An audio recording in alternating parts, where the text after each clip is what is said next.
yeah, I don't know what else do I do for engage. I'm more like a utility guy, so I'll I'll fall into different categories at the same time. But yeah, I just help. That's what I do. I make things happen when I can, and be there. So yeah, that's me. Yeah. And for all the people out there who need their kids to be coached in soccer, look, we're giving you free mentorship over here. Pauline. Hi, my name is Pauline Nalvega, and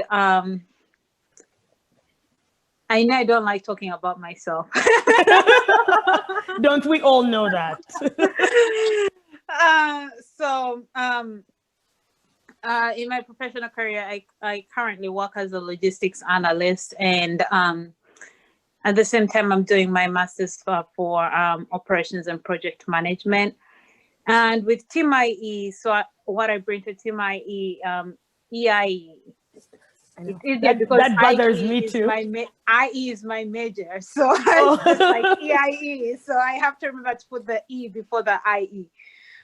So EIE, it's the logistics part, planning and moving resources from one place to another to ensure that our that the team has everything that we need to execute whatever project we are trying to get to.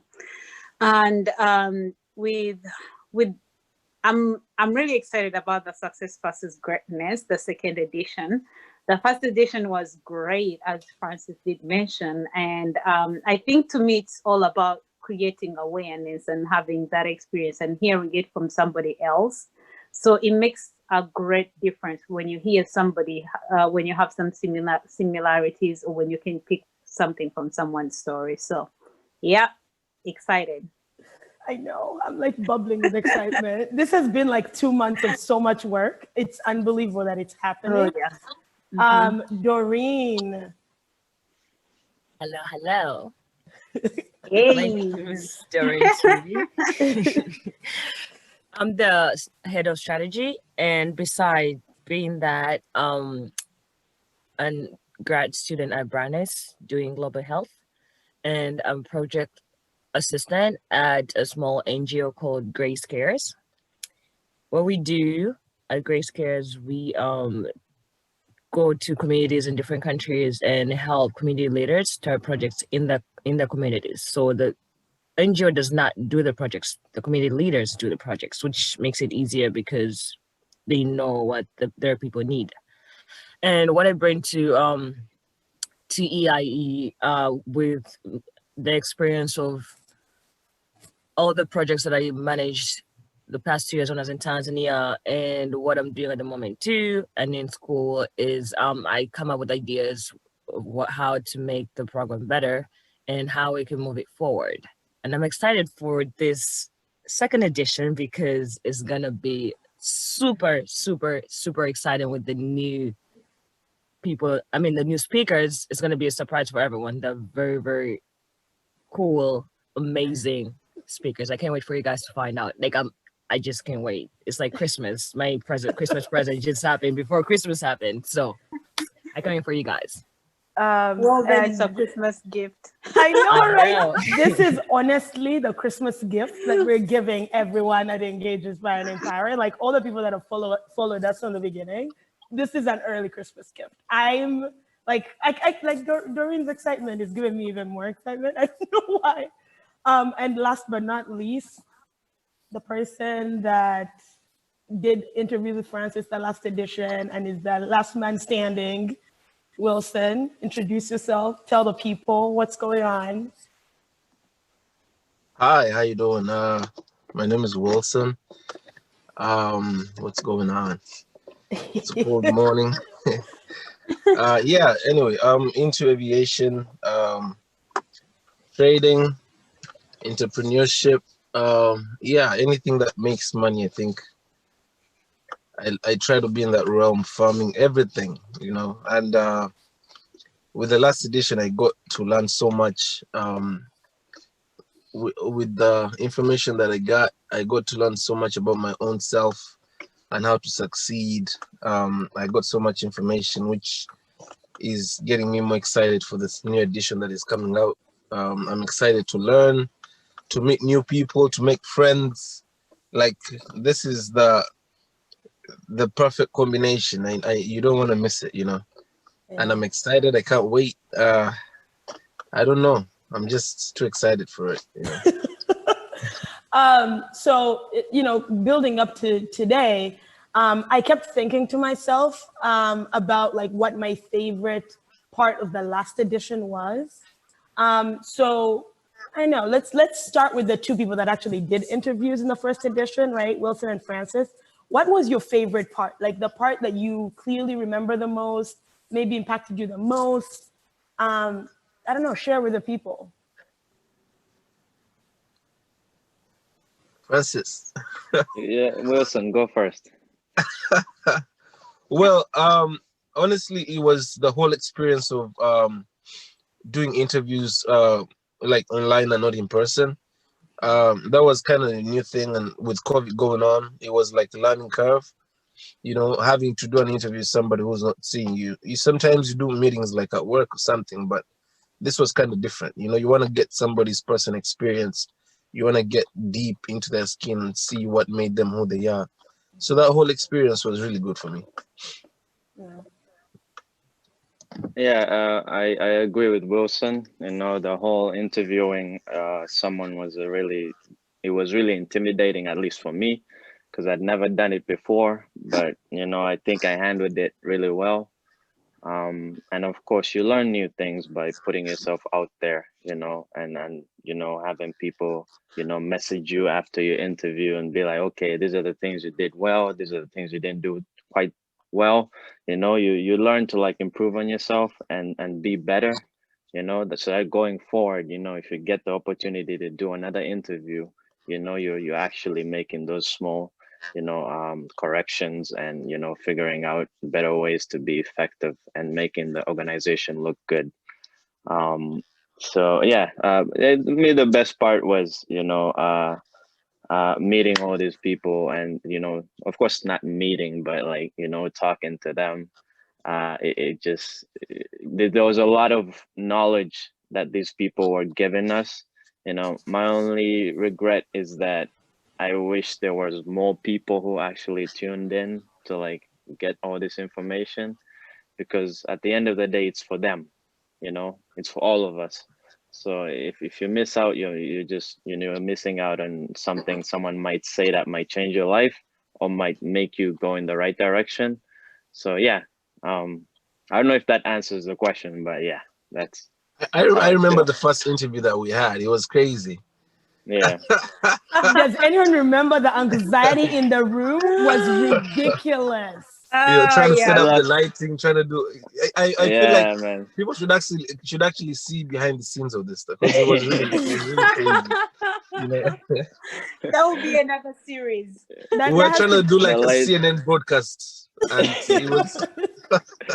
the lights were so bright. It felt like, you know, when I know no one can remember this, but the day you're born and you see lights for the first time, right? It kind of felt like that, you know. But hey, we made it work. So But can I say though, coming from the first interview, and all of you can help us reflect on this, I feel like there was a lot of growth from the first interview to the third interview. I feel like all of us have one, a better understanding of Zoom. Let's start with that. But Mhm. two, like just how to communicate with somebody and bring out their story using questions. Because going in, I don't think there was a lot of training that we did as a team. Even if we're all pretty good at holding our own with an interview, but when you know when Francis was faced with profiling a whole person that has a whole career and trying to bring out those big moments for an hour, or like Wilson, like you had to work with Alan and getting, you know, someone's career that is in three parts and breaking it down into just enough of what we need for an hour must have been really difficult. And you can talk about it a little bit, but I was really challenged when that came on my plate. Yeah, it was crazy, and actually, the Alan is like 6,000 miles away. You know, trying to Mhm. coordinate that was also hectic. Like, there's so much work that goes into this, and that's why like people need to actually see this, because it's really like helping so many of us understand so much. And the fact that we put in so much work just to actually deliver this package is really like, I'm speechless. I mean, you know, it's beautiful work, you know. Right. That's true. And Pauline and Doreen, like how did you find it very weird to be on the back seat for a change? No, I think, I loved it yeah, because I didn't. I Like love it too. Hey, the fact that I well, didn't have to worry about interviewing these people with like huge successful careers and having to like bring every part of what they have done and are doing right now to like in that 1 hour of like interviewing. Like I'm thinking about what is gonna happen in the second edition, that it makes me sweat like with anxiety. So it's just I mean, we're, we're, when we're I waiting. We're waiting for you to be. I'm waiting to be on the sidelines so that I can watch you. Hey. Yeah, I think it's fun being on the bench and watching. It has been fun.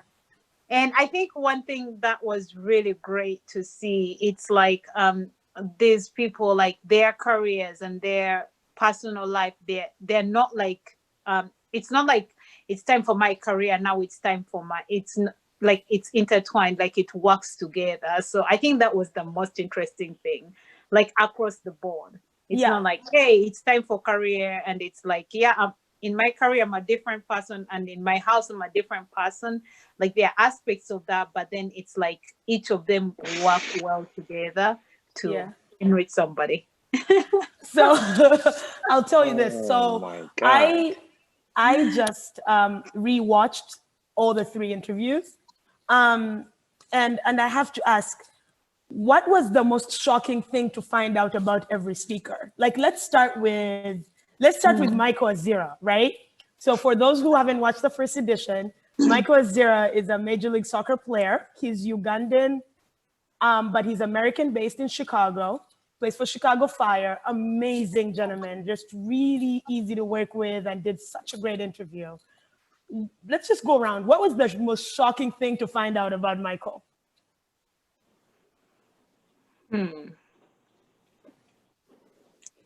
We can start with Francis, who interviewed him. Oh, I thought it would be because me, I have answers instead of You you. start. You open it Okay. up first. Okay, so I guess the biggest thing for me was the impact of his family in his daily life. I think I remember he said that, I don't know if it said family or it was marriage that gave him structure to his life. Marriage. Yeah. You know, which I think is something that not gonna, yeah, well, yeah, I'll just say, but I feel like our generation doesn't really believe in that, but I truly believe it happens like that. You can have structure if you're married to someone, to the and right person. Yes, Dora. That's a conversation for a different day, but Francis, you go on. thank you. I didn't want to start something, but all I'm saying is that and things like that, small things like that, you know, people talk about, that's aside from what they actually do, which is for him soccer. If they can talk about other things in life and how they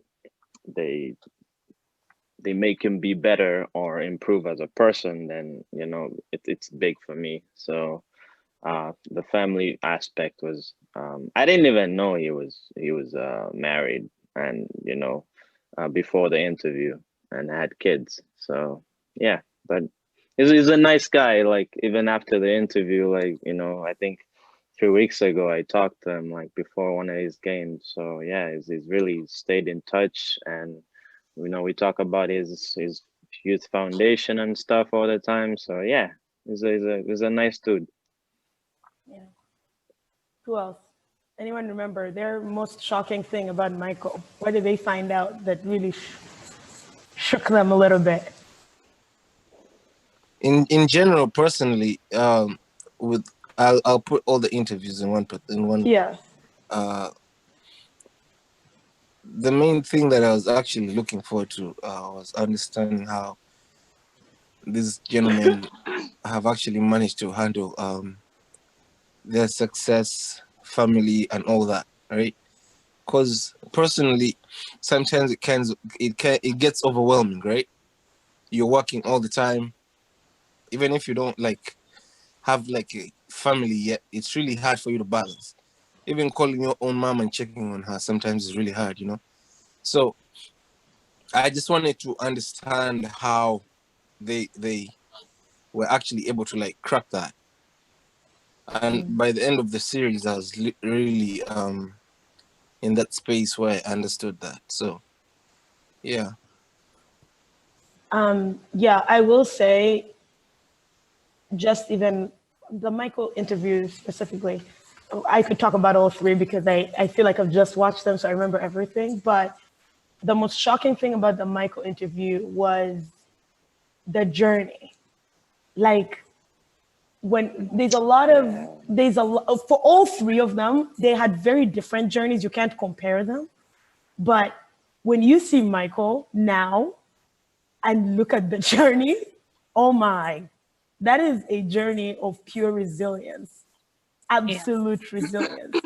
Because we often, if you've been in a space where things either work out usually or have been set up for you, you sometimes can forget that some people don't get the chance to have things set up for them, or don't get the chance to have a straight path or a blueprint, or have people like us to tell them, yeah, you're doing that, but that's not the right thing to do. Like, you should totally do this, and it will take you to the path to get you to where you want to be. When he talked about, like, can you imagine coming to the US and the first state you go to is Kentucky? Seriously. Just give yourself a picture. First of all, the accent in Kentucky, the middle of nowhereness, like, you know, the silence, and then you have to learn like a whole other way of life. I remember him talking about, like, he never remembered when to have meals. And you and I know meals in America is not meals anywhere else in the world. Like, if you miss the meal that is assigned to you, if you think you're going to be buying food every day, that's not going to work. It's just, you're not going to be able to afford that. And then I remember when he talked about how he got his first chance to play soccer, and that one of the players just said he didn't want to play, and that's how Michael ended up on the field. Like, wow, how intertwined our fates are. Like, that player had Michael's fate in his hands. He just did not know it yet. Because I remember him, like, he went into the field and then scored that game, and then, you know, everything just snowballed from there. So I don't know. There's some things that you never really expect until someone says it, and you're like, wow, really? Yeah. But Yeah, sometimes going off of that, sometimes your success can come down to one small moment. Like, for him, that was the turning point to everything, right? So literally every team he went to, he would like propel them to like another level, you know. That's another team being interested in him like that. So that's how he went from the lower leagues in the US to, you know, the first division, which is pretty remarkable in my eyes. So big up to him. Yeah. For sure. Pauline, Dorian, what do you remember about Michael's interview? Anything that shocked you? I think to me it was just the balance and saying like, hey, it's time to move, and like and approaching your life from one place to another, and like you have, to me that is the most scary thing. It's like moving your entire life from one place to another, and like you have no control over that, I think, and finding a balance and not losing that, and how humble they are actually. Yeah. It's just all of that. It was quite a shock. So yeah. I will say. For me, it was when he talked about how in the beginning his mom was very strict with you had to have a certain grade for you to play sports. Like, doing that, having that balance, and just having that structure in your kids' lives can push them to go to great places. So like listening to that, made me realize that like parents play a big part in their kids' future, like without actually them knowing that much. Because of course the mom was just trying to get him to have good grades, not thinking about like the sport part. But that too gave him structure in sports too, because he wanted to play sports, giving it all his all in everything he was doing. So with that, that's what I took from the whole interview. Yeah. I mean, I will say I think one of the misconceptions that I wanted to demystify with all three interviews for athletes was this idea that you can kick education to the side and just make it as a professional athlete. And I think all three of them did a very good job of letting people know, you know what? You're not going to be able to do that, because guess what? The life here as a professional athlete, once it's done, that's when the real living begins. All of this will, like, it just, the lights turn off so quickly that it can almost shock you, right? And it's like a great place to go into Matthias's interview, because he, out of all three of the athletes, was the only one that had retired from a professional career. And the way he talked about the struggle of transitioning from being a professional athlete to becoming a dad, relearning who he was without sports, that was such a humbling experience. I still rewatch that part, because we assume that they just survive it. Like, okay, fine, you retired, cool, next person, right? But he just he talks about like when he used to sit in the theater room in his home and just like forget what time it was, or like how disappointing it was to find out like his family could function without him. It's such like those moments that that remind you that these people are human. They're normal, just like the rest of us, right? Anyone else for Matthias?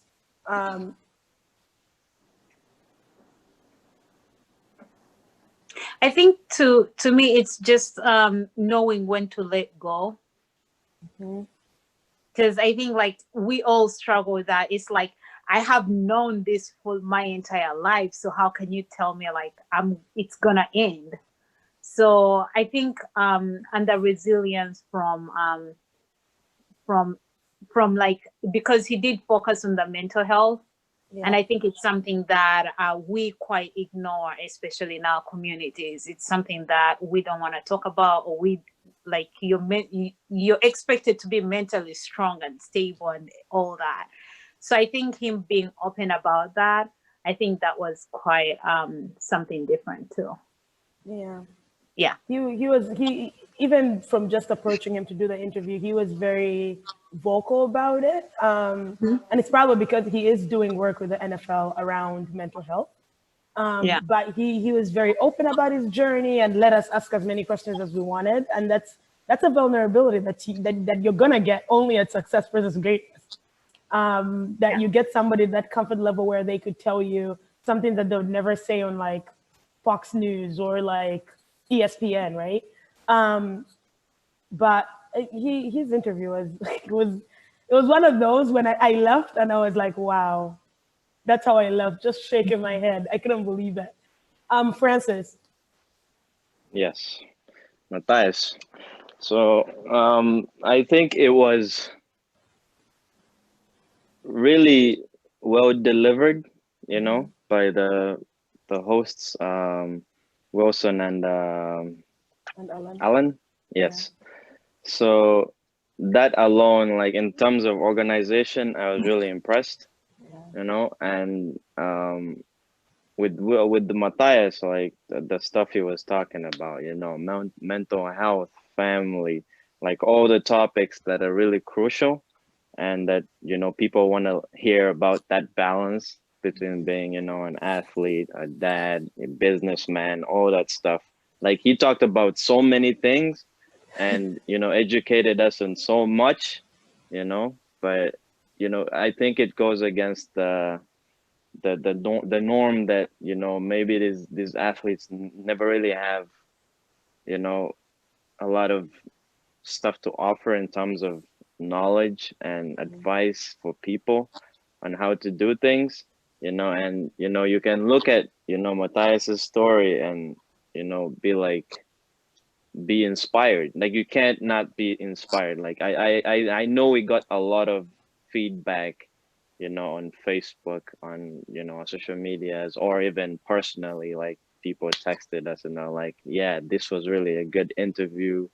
You know, and especially that when you asked about probably bringing him over to Mass for an in-person thing, I think that would be really, really great because people really liked that interview.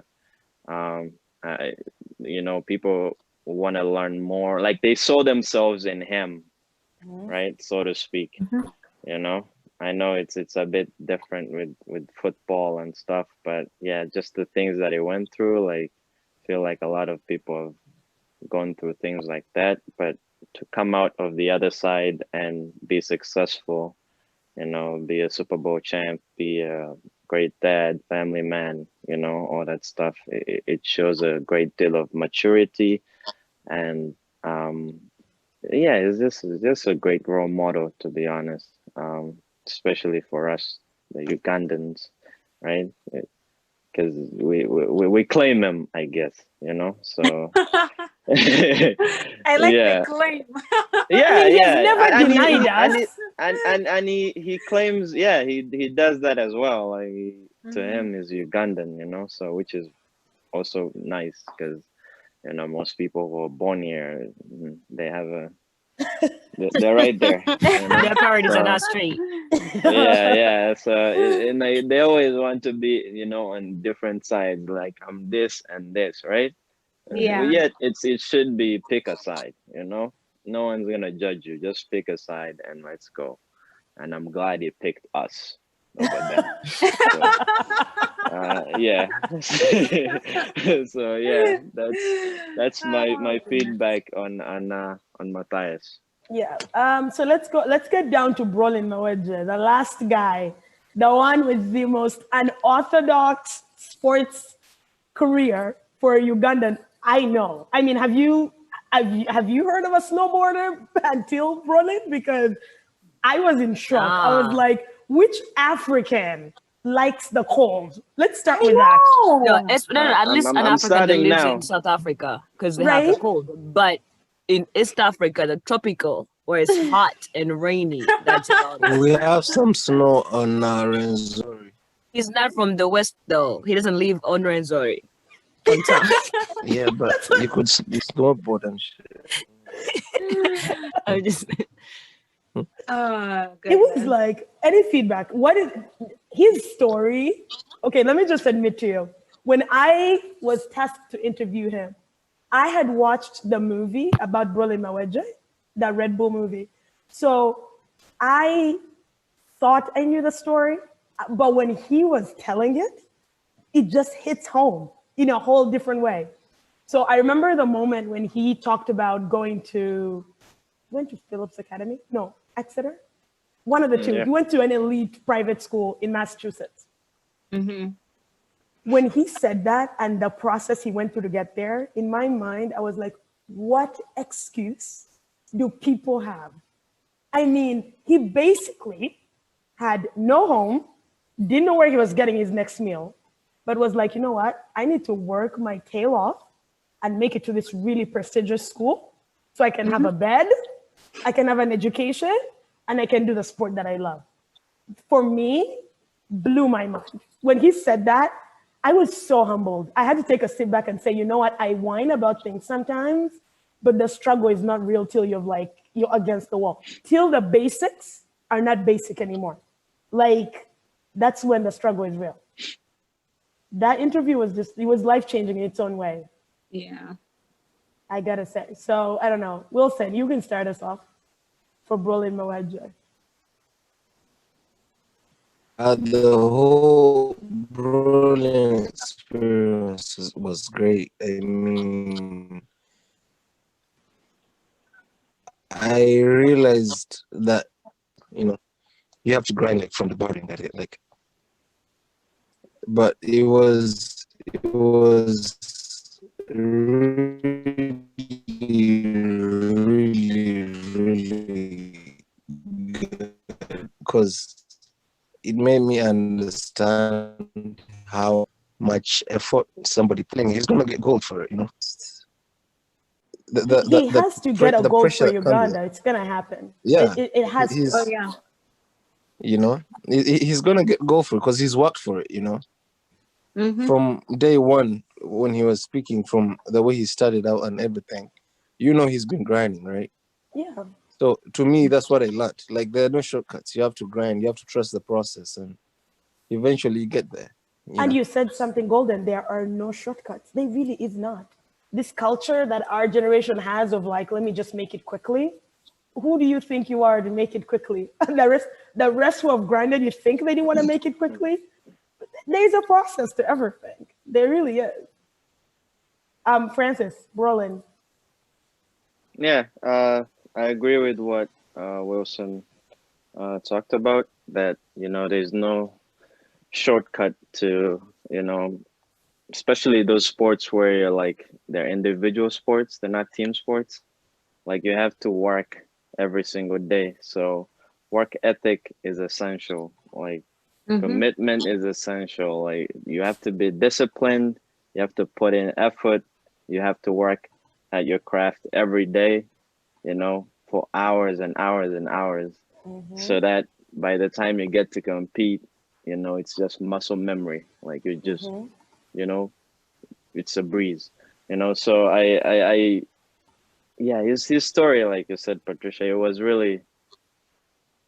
it was mind blowing to me, that he got to like all those things, like the private schools, moving to Utah, you know, going to the starting to snowboard, going to Olympics. Like it's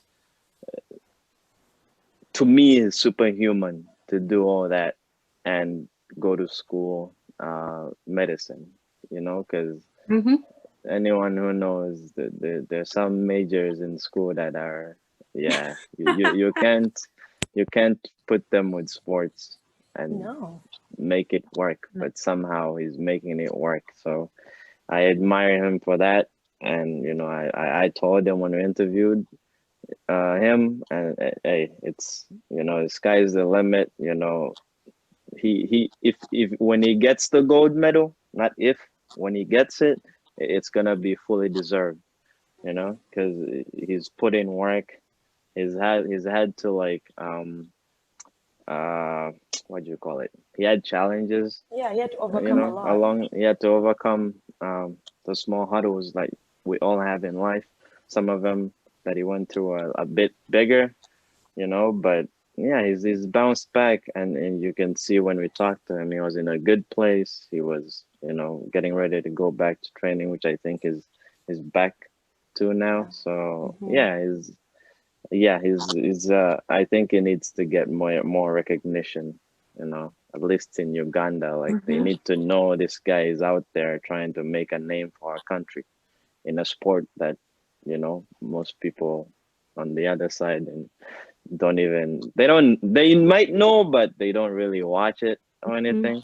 So yeah, yeah, Berlin was another one where, you could really, if you're looking for someone to inspire you and like motivate you and push you to do something, yeah, that was the interview to like really watch, tune in, and get some pointers from a guy who's been through this stuff and experienced, challenges and gotten back or setbacks, and build his way back to the top. So yeah, that's Brawlin. Yeah, Great individual. that's true. I Yeah. mean, Captain Uganda. for me, the biggest shocker was how casually he talked about when he got heart attack. Yeah. I was like under a table, almost like dying. I'm like, what? And he's like, yeah, they basically like, they shocked my heart, and I'm sitting there like, hold on, what did you just say? Like his entire journey of competing at the last Winter Olympics was cut short by one medical mistake. I don't know if I would forgive. I'm sorry. Maybe other people have forgiveness, but the sacrifice and the training and the money that had gone into that, I mean, grateful that he's alive and well and that he was able to come home and recover. But wow, I could not believe it. If that, like Wilson said, if he does, like, the gold is just there. It's already written in his path. I can feel it. I really can, because he has, whenever something tries to push him down, he's like, I'd hold my beer. Like, I got this, But for, back to the general idea. So the three men that we interviewed for the first edition were all in the sports industry, which is not you don't go to your parents and say, when I grow up, I want to be a professional athlete, right? Did anyone feel very unusual that we were talking about success versus greatness with people who didn't go to like orthodox professions? I think that's what gives diversity to success and greatness, because it's like I think the definition of our success has to be refined, or it has to be changed, or it has to be updated, because it's not that if I go to school and I achieve all of this, that's when I'm successful. But there are many other elements whereby you can actually achieve success. And at the same time, like, it's not only like, hey, when I play this sport, I'm successful or I'm great or something. But there are many other elements. It could be, you have to add education to that, you can add family to that, you can add friends to that.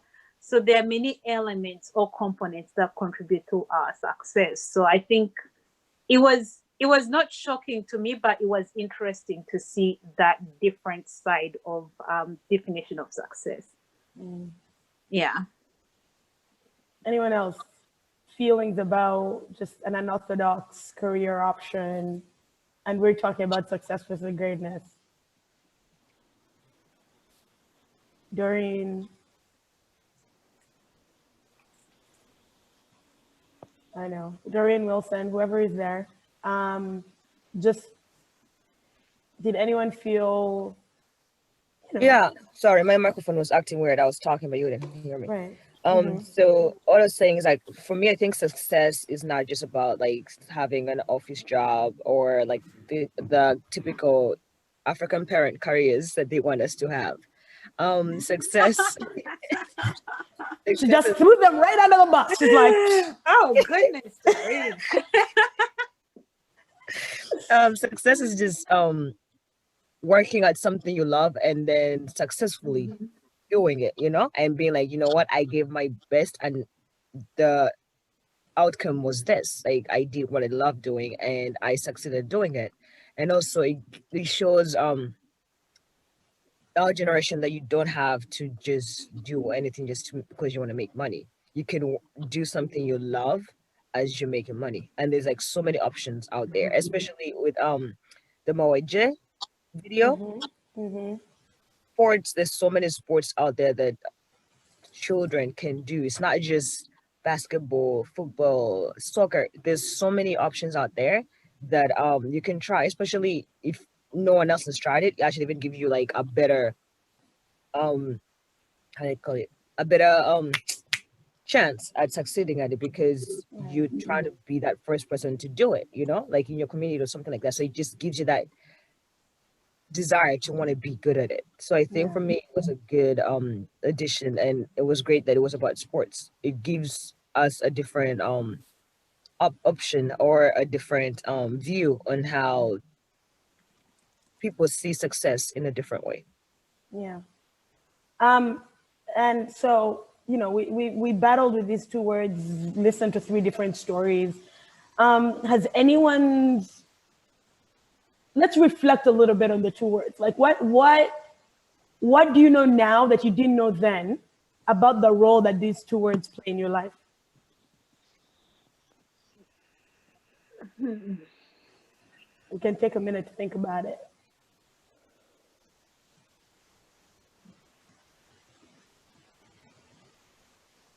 And Francis, you can start us off.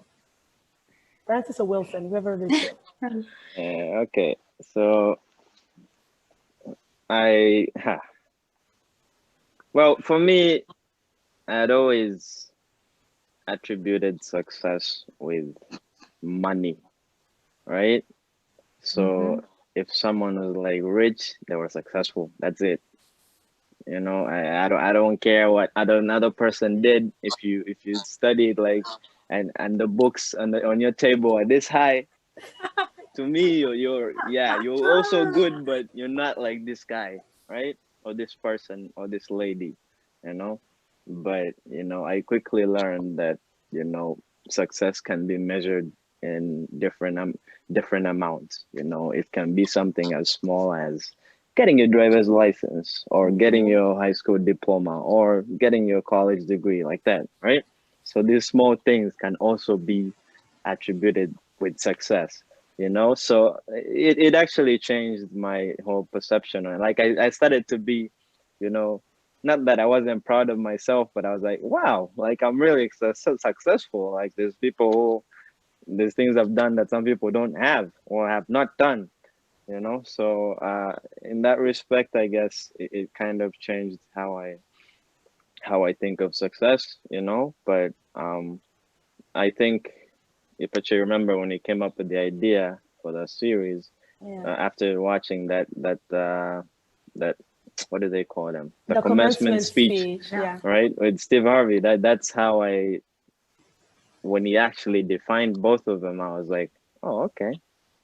I think this is a better way of looking at it, So yeah, but for me, greatness never really, I never thought of greatness. I never thought of people as being great. Great was for people who were like beings who are like above us, like God, or like, I'm pretty much God. Who am I talking about? I was like, who's the other being? Yeah. So with me, being great was God, because he could do so many things for you, and could still listen to you even if we always ask for things from him when we're in need, but he still gives us those things. So yeah, that I think I'll come back, but in a nutshell, that's what I think has changed. Pauline, what has changed? I think similar to what Francis said, I think success is attributed to something. I have achieved something, or like it's a goal when you achieve it and that's it. That's what like I thought of success. But after the conversation, it's like success is not only when you achieve your goal. It could be like little things, like small milestones, whereby that is success too. It's defined as success. So it's not only when you achieve some big goal that that's when you're successful, but it could just be like, hey, I wanted to walk out of my house today, and that's you walked out of the house, and that's your success story. So I think that's what the enlightenment, like that's what I achieved from that. And then like greatness, it's more of what impact do you have to society. It's not like, hey, I was born a royal and that's it, so I'm great, or I have a certain skill and I'm great at it, so that's it. No, you have to, what impact do you have on the people around you? So I think to me that was really enlightening. Yeah. Wilson, we're talking about what has changed. What do you know now that you didn't know then about success or greatness? Like what has changed? Those definitions changed for you in your life because of the they have. I've got, just like Pauline was saying, I've gotten to learn that success doesn't only come when, often people think when you're successful, you have to have so much money in the bank. You have to have the cars and the house. I'm seeing Francis smile. He's like, yeah. But Francis, that's not success, success is the impact that you leave on people. the legacy you leave behind, right? You don't have to have $1 million. It actually, during the process of the first interviews that we had, it made me think of people like Mahatma Gandhi. You know, they didn't have the most money in the world, but they were successful, right? Because they woke up, their message got done at the end of the day. Till today, after all those years, they're referenced, their names. So although I still want the cars and all that, but still, you know, success doesn't have to be that. Yeah. Doreen, let's hear it. In our generation, I always talk about our generation because it's what we are right now. Social media shows you that you being successful, it means you have all this money, or like Wilson said, all these cars, all these, like the gold chains, all that. It's about the material part of it. Yet success, like Pauline said, it's just a little achievement that you have in your life. You could be going through a hard time, like especially in this period where there's corona and all that, people being quarantined, and some people are not really good with being by themselves for that long. You had to stay indoors for that long. So just being able to get up in the morning with like feeling a little bit better than you were feeling the day before, that to you is like that success in your life, because some people are not able to get up in the morning because they feel so down and alone that they can't do it. Yeah. So that's my point on success and greatness. I feel like greatness is up to the person. It's up to you. Like, I'm great at this. Is that feeling that you have, is that confidence that you have in yourself that you're great, that you tell yourself each day that I'm great, I'm this, you know what I mean? That's how I see greatness. Not just like, oh, that's that great actor that because he did this, now he's great. It's just that feeling you have about someone or about yourself. That's how I see it. Yeah. I have to say, I used to think of success, both success and greatness actually, as something I had to do. But I never thought of the like responsibility that comes with it. And not responsibility like if you don't do it, something's gonna happen. But I mean in terms of like the social responsibility part of it. One thing that I have noticed in our generation, at least with the people that I communicate with, not everyone, is we're very okay accumulating things for ourselves, but we find it very hard to give back from what has given us, or leaving a path for other people to join us where we are, or making time to make a place better than it was before. And I've been asking myself, like, if everything was to end today, would I stand confidently and look back and say, I lived well? That's it. Not about the cars, the money, the education and everything, but that I just lived well. And that's one thing that from, I think it was Matthias's video when I asked him, like, what do you consider like success and greatness to you? And he was just like, as long as I have 2 kids that listen to me and know that I loved unconditionally, that's it. That hit home hard for me. That really, really hit home hard for me, because we're talking to somebody that's a 2-time Super Bowl champion. Like, some people wish to be in his shoes. But for him to say like what is great for him is just the fact that he's an amazing dad. It reset a lot of things for me in my brain. I don't know about other people, but I really had to rethink the things that we chase and the things that we almost feel like we have to control their outcomes. Are they truly worth it at the end of it all?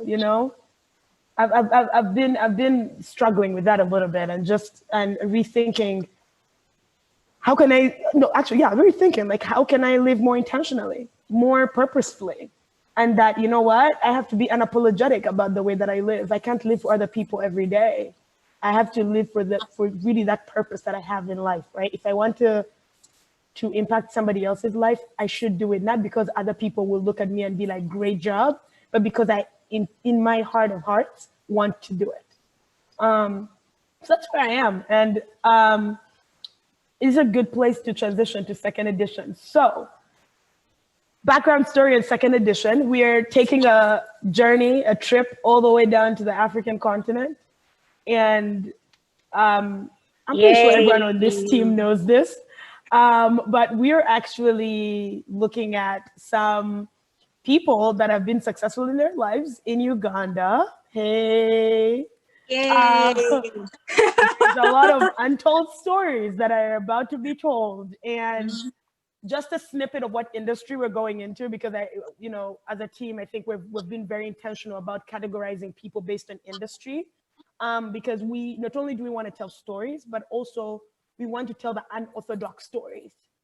That said, we are moving into the media and content creation industry. So I'm gonna do a little bit of a spiel about who the next speakers are, because there is someone on this call that is yet to find out that he will be interviewing in less than 7 days.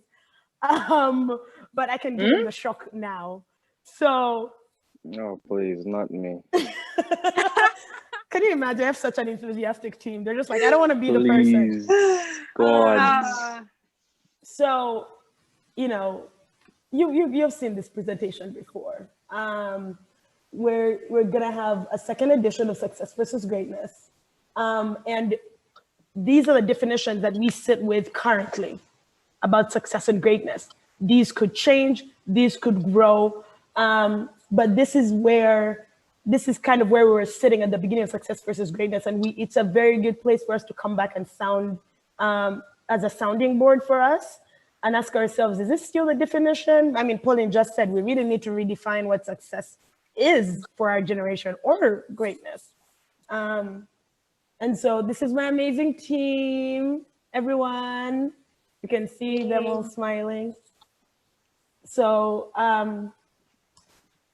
we're about to present the first speakers. As you can tell, it says speakers, which means that it's not gonna be just one person, it's gonna be two people in one interview, surprise. So our first speakers for Success versus Greatness second edition, drum roll please.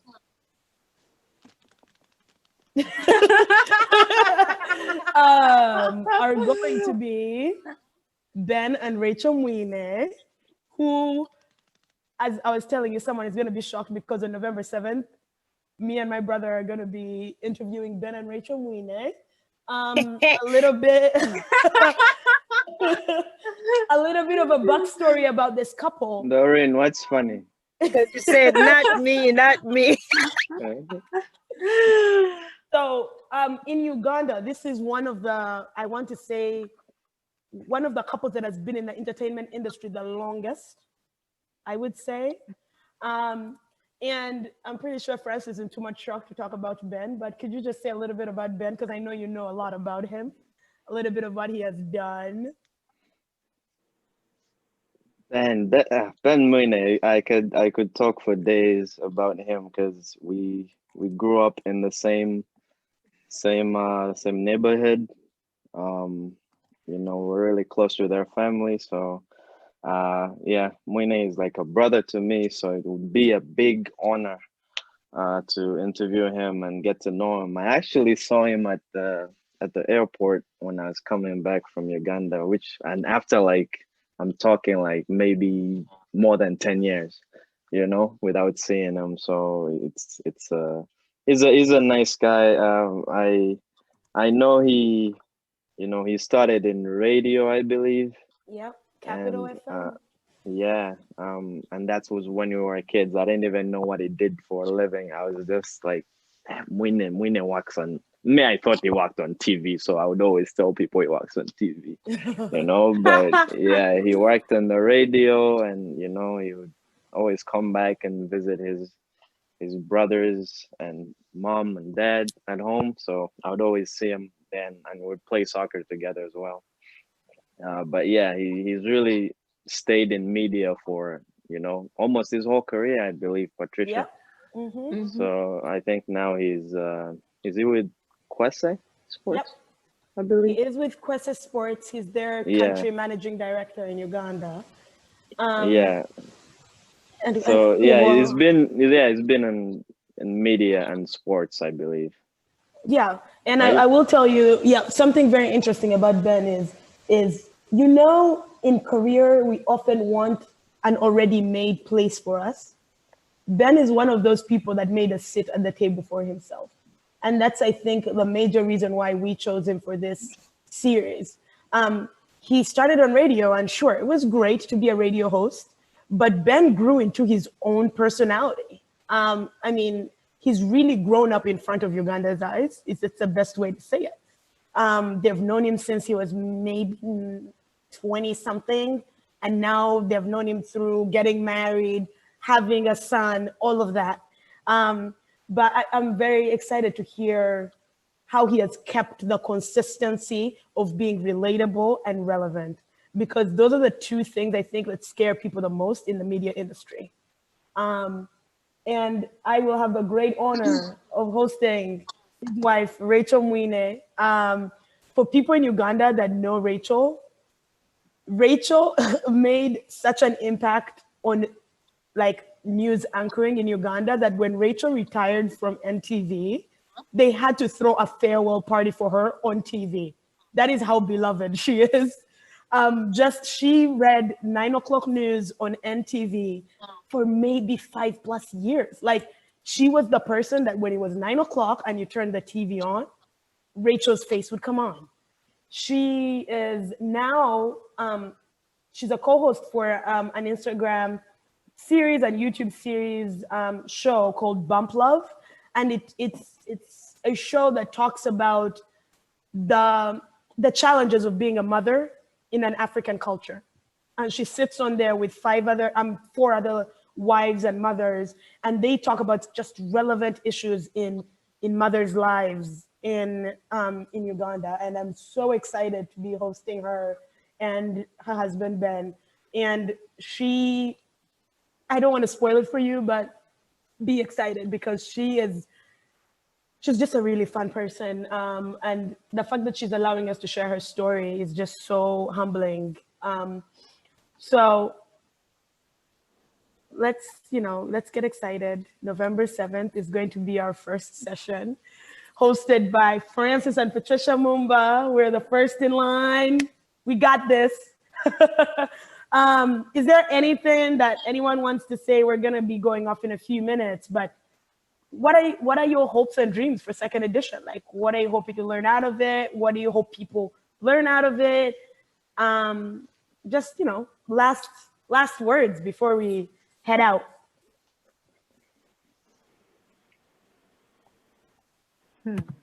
I'm hoping people take this opportunity to like tune in and learn about how the challenges people have gone through and how they were able to get to where they are, because you don't get this opportunity for free anywhere. You know what I mean? It's like a good chance for you to be able to, especially those that are interested in different career paths, and especially those in Uganda. It's like it's not just in Uganda, as Ugandans, we're supposed to be able to push each other and like be able to help each other achieve our goals. So with this, I feel like it will be able to help so many people have whoever has questions, because you're able to ask questions and they can answer the questions, able to reach out, like just use this chance to help push yourself to where you want to go.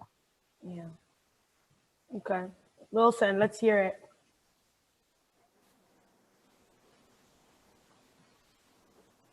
Is his microphone being funny? Oh, there we go.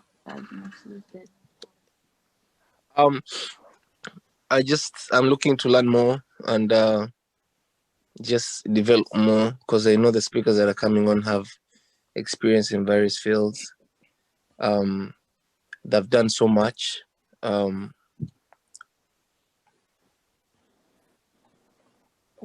Let's see. Who's still on here? Francis. Yes. Hold on, Wilson. Did we cut you off? I think you cut him off. I think so. Oh, okay. Yeah. Yeah. Sorry, Wilson. You can finish your thought. Yeah. So I'm just looking to learn more and experience, and I just can't wait for them to start, because for every talk that we have, there's so much to learn. There's so much to pick out on, and yeah. Okay, Francis, let's hear it. Yeah. For me, it's I have so much excitement, to get the interview, again. Yeah, some people might think I'm not excited, but yes, I'm excited, Doreen. So I can't wait to get started and learn more about you know I know Mwine, but I need to learn more about Rachel and see her journey and see what the hype is about, because people really speak highly about her everywhere. So yeah, it's when is this? November 7th. Okay, so Francis forgot again. not a lot of time to get ready, but Nope. I'll be ready. We got 1 week to be ready for the winners. They're coming to the Yeah, Success versus Greatness table. Yeah, so it will be really interesting to interview people who have interviewed all their life, like in their jobs. So yeah, I'm sure they would be really happy to just sit there and listen and answer questions instead of being the person that moves the conversation along. So yeah, I think it will be a great time, and we, second edition is going to be bigger and better in every way, I believe. Nice. And Pauline.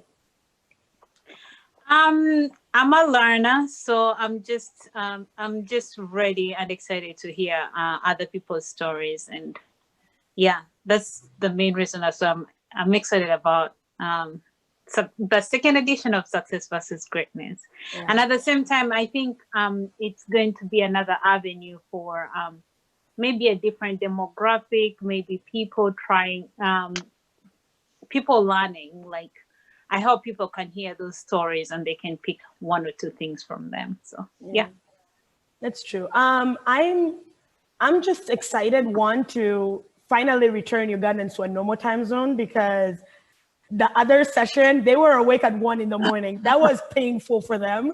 So guess what? We're taking the sacrifice. Everyone on the Eastern Standard Time, we're going to be waking up at 5 a.m., but it's okay. We will make it. But you guys get to watch this during the day. Doreen is like, what? I didn't know that.